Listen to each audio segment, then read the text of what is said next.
Doctor Afan कैसर का मैंने कुछ दिन पहले इंस्टाग्राम पर एक रील देखी और फेसबुक पर भी मैंने उसकी कुछ वीडियोस देखी। वो वीडियो ये थी कि उसके अंदर डॉक्टर अफान जो है एक बात कर रहे होते हैं पॉडकास्ट में, तो वहाँ पर वो जिक्र छेड़ देते हैं तला अंजुम का। एक रैपर बड़े मशहूर हुए में तलहा, तो कहते हैं कौन तलहा। अब वो गाना इतना मशहूर है, उसके नीचे बड़ा डांस डूंस करती थी। अब ये हमारे कल्चर का हिस्सा तो नहीं था। इस तरह के रैप कंसर्ट्स हों, वहाँ लड़कियां जाएं और जैंगो किस्म के सूट हों और आईफोन हो और शुगर डैडीज। अब जब वो यूनिवर्सिटीज में जाती हैं, this is very common. Hostels में वो लड़कियां they get involve with some senior person with money, the one we called sugar daddy. जो लड़कियां मुझे सुन रही होंगी उनको खुद पता होगा कि उनके दरमियान कितनी लड़कियां ऐसी हैं जो ये हरकतें कर रही हैं, और उनके कपड़े देख लें, उनके पास फोन देख लें, कहेंगे यार इसका बाप तो पिंड में है, बेचारे के पास खाने के पैसे नहीं होते, इसका तो बूढ़ा बाप फटे कपड़ों के साथ आता है, उससे वो नकाब पर्दे में मिलेंगी। लेकिन आउटसाइड जब आप उन्हें देखेंगे, वो फिर वही कौन तलहा का कंसर्ट। तो वो बात करते हैं कि तला अंजुम जो पाकिस्तान के बड़े फेमस रैपर हैं, उनके कॉन्सर्ट्स में क्या होता है। उनके कॉन्सर्ट में ड्रग को वहाँ पर प्रमोट किया जा रहा होता है, बैड हैबिट्स में सारे वहाँ पर इन्वॉल्व होते हैं। अगर यूनिवर्सिटीज़ की बात की जाए, वहाँ पर जो लेडीज़ हैं वो ड्रग कर रही होती हैं, वो इस तरह के कल्चर को फॉलो कर रही होती हैं जो कि रैप इंडस्ट्री में आजकल बहुत आम है, और ये हमारे कल्चर का हिस्सा नहीं है, जो कि बिल्कुल सही बात है। वो तो बात कर रहे होते किसी और कॉन्टेक्स्ट में बैड हैबिट्स के ऊपर, बट वहाँ पर जो नाम ले लेते हैं तला अंजुम का, जो कि बहुत कंट्रोवर्शियल बन जाता है।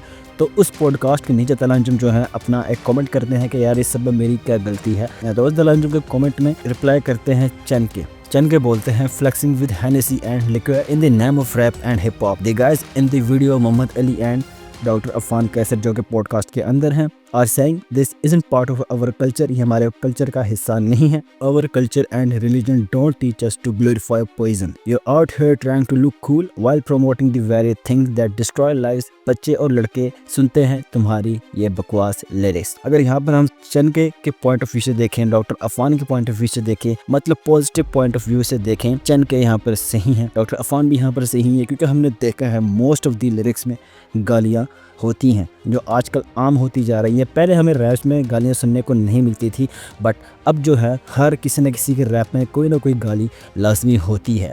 तो तला अंजुम का तो आपको पता है, वो स्टार्टिंग से जब से रैप कर रहे हैं उनके रैप में स्टार्टिंग से ही गालियाँ होती हैं। बट इंडिया में मैंने ऐसे कोई रैपर देखा नहीं था जो स्टार्टिंग से ही गालियाँ दे रहा हो अपने सॉन्ग्स में। अगर आप किसी ऐसे रैपर को जानते हैं जो अपने करियर के स्टार्टिंग्स के रैप सॉन्ग्स में गालियाँ देते हो, तो आप मुझे उसका मेंशन लाजमी कीजिएगा। हाँ, इंडिया का, पाकिस्तान का तो मैंने बता दिया, इंडिया का मुझे लाजमी मेंशन कीजिए कि कौन है, मैं देखना चाहूँगा।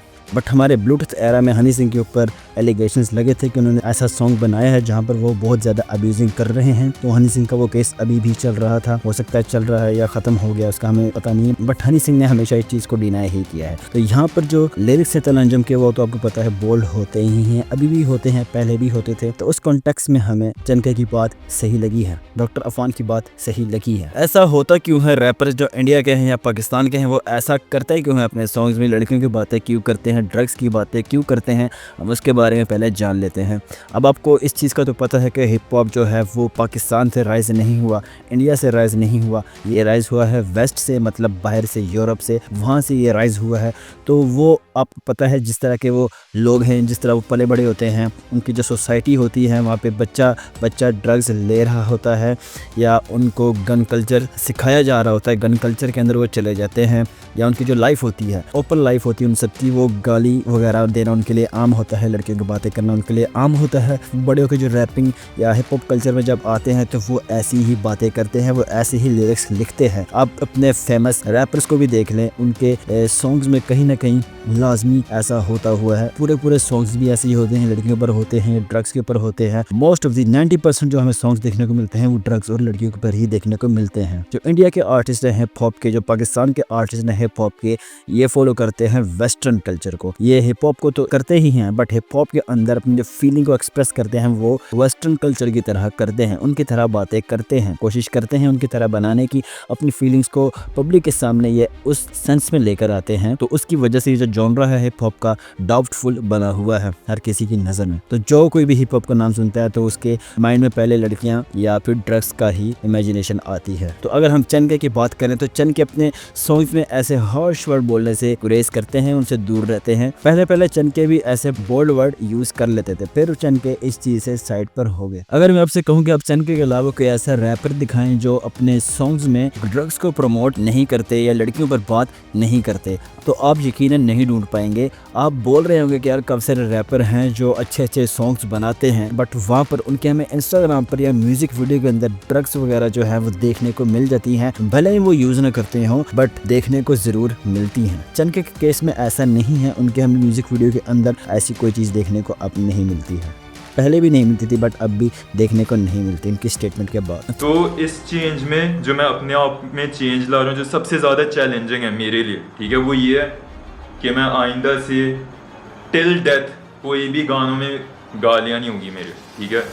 कोई भी एक गाने में अभी जो भी डेट है, ठीक है, उसके आगे जो भी गाना आएगा उसमें गालियाँ नहीं होगी। हाँ, थोड़े से वर्ड्स होंगे, जैसे गधा चला हो गया ये वो, ठीक है, लेकिन गालियाँ नहीं होंगी। पाकिस्तान में और भी रैपर हैं जो अच्छे से रैप करते हैं, जो ऐसी वर्डिंग यूज़ नहीं करते। इंडिया में भी ऐसे रैपर हैं जो कि अच्छी वर्डिंग यूज़ करते हैं, बैड वर्डिंग से वो दूर रखते हैं अपने आप को। अब ऐसा नहीं है कि यूरोप में सारे ही जो है ड्रग्स कल्चर के ऊपर बात करेंगे। काफ़ी सारे ऐसे आर्टिस्ट रहे हैं जो इस तरह की बात नहीं करते, इस तरह के लिरिक्स नहीं लिखते अपने सॉन्ग्स में, तो उसको नाम दिया जाता है हिप हॉप में। जो बाहर का हिप हॉप है वेस्टर्न का, उसमें नाम दिया जाता है Christian hip hop. Christian hip hop की सबसे बड़ी एग्जांपल जो हमारे सामने है वो है NF Real। जी हाँ, बट यहाँ पर तो क्रिश्चियन हिप हॉप नहीं चल सकता पाकिस्तान में और ना इंडिया में। हम यहाँ पर नाम दे सकते हैं रिलीजियस हिप हॉप, जहाँ पर साफ़ सुथरे लिरिक्स हमें सुनने को मिले। तो इस तरह रिलीजियस हिप हॉप की जो पब्लिक होती है वो बहुत कम होती है as compare to normal hip hop. अगर कोई ऐसा म्यूज़िक प्रोड्यूसर है या कोई ऐसा आर्टिस्ट है वो इस चीज़ को देखकर अपने सॉन्ग बनाता है, म्यूज़िक बनाता है कि उसके सॉन्ग्स में लिरिक्स में ड्रग्स या लड़कियों की बातें ना हो, तो उसका जो म्यूज़िक है वो थोड़ी देर तक ही चलेगा, ज़्यादा देर तक वो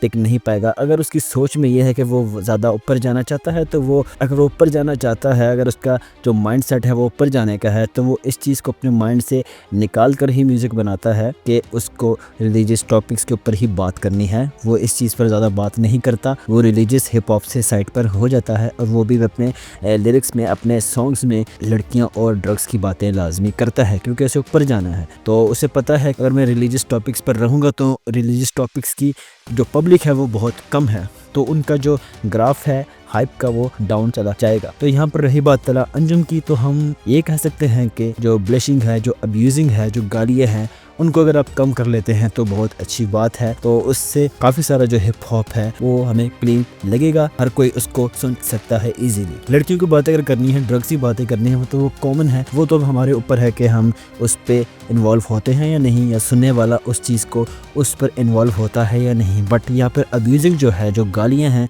वो बहुत आम हो जाती है, वो हर कोई दे सकता है किसी न किसी को। तो उस ब्लशिंग और अब्यूजिंग का गेस्ट मैं यहाँ पर जाना चाहूँगा कि उस चीज़ को अगर कंट्रोल किया जा सकता है तो उस पर लाजमी कंट्रोल करें। तो किस किस को मेरी ओपिनियन अच्छी लगी, अगर आपको मेरी जो राय है वो अच्छी लगी है तो आप मुझे कमेंट्स में लाजमी बताएं। तो मेरा यहाँ पर जो मकसद है वो हेट करना किसी को भी नहीं है, ना ही हनी सिंह को, ना ही तला अंजुम को, ना ही चनके को और ना ही बाकी आर्टिस्ट को। तो यहाँ पर मैं अपना ओपिनियन दे रहा था और जो पब्लिक का ओपिनियन है वो दे रहा था। अगर आपका क्या ओपिनियन है आप मुझे कमेंट्स में लाजमी बताइएगा। So this was a video. अगर आपको मेरी वीडियो पसंद आई है तो आप मेरे चैनल को लाजमी सब्सक्राइब करें और ऐसी अच्छी अच्छी वीडियोस देखने के लिए बेल आइकन को भी प्रेस कर दें। तो मिलते हैं हम अपनी नेक्स्ट वीडियो में। Thank you.